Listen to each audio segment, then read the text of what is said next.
During one of the busiest travel seasons of the year, airlines have canceled flights by the thousands as the Omicron variant is taking a toll on their staffing. Now the nation's largest flight attendant union is weighing in on the new CDC guidance that cuts that isolation period for most people who are asymptomatic in half. Joining me now is the international president of the Association of the Flight Attendants Union, Sara Nelson. Sara, thank you so much for joining us this morning. And first, I just want to get your reaction to this new guidance. Well, look, this came in the middle of the busy holiday season at the behest of Delta Airlines when they started to see that they were going to have staffing troubles. Other airlines negotiated incentive pay to try to get through the holiday period. Delta did not do that and doesn't have unions. And so CDC responded with a cut in half of the isolation time when someone is infected, with no testing before going back out into public, but with two key points: that you are asymptomatic and that you continue to wear a mask. It's really important that we lift this up, and CDC should also be recommending, if they're going to fall in line with what the airlines want, that the airlines also say how they are going to implement this to make sure that it is only for people who are asymptomatic who are coming back to work, so that people are not forced to come back to work when they're still sick, and how they are going to implement ensuring that masks are worn at all times, including in the flight deck.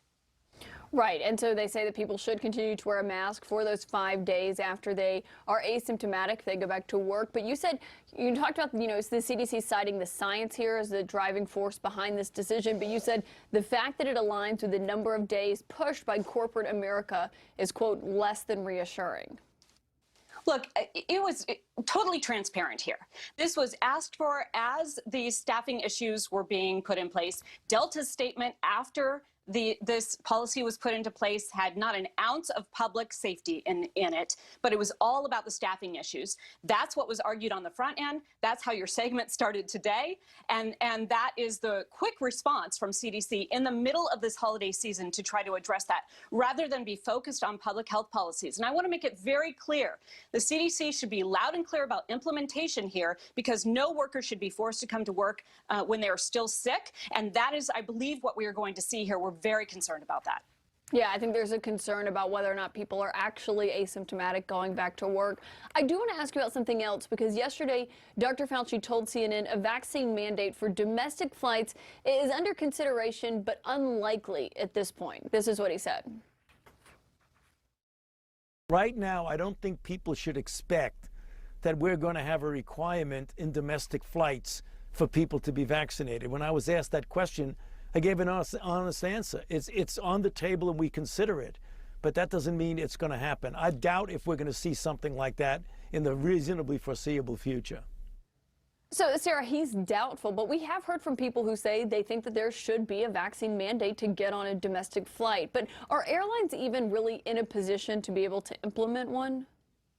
Well, the issue here is that we have not kept track of vaccines like other countries have. So there's real operational issues with being able to put this in place. And if there were a policy that put that all on the airlines or the frontline workers who are working there, it just simply wouldn't work. There's no way to get that done.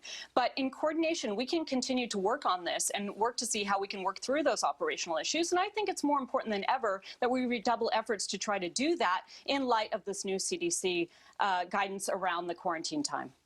Would airlines have to hire extra people if there was a domestic travel vaccine mandate? Well, we'd have to have a way that we could track the vaccination status of travelers much more easily, and we would likely have to have the government taking part in checking that vaccination status at the airport, not putting that on the airlines. So there's issues to work out here, and it's something that we should look at, and I'm glad that Dr. Fauci says that it continues to be on the table. Do you think there should be one?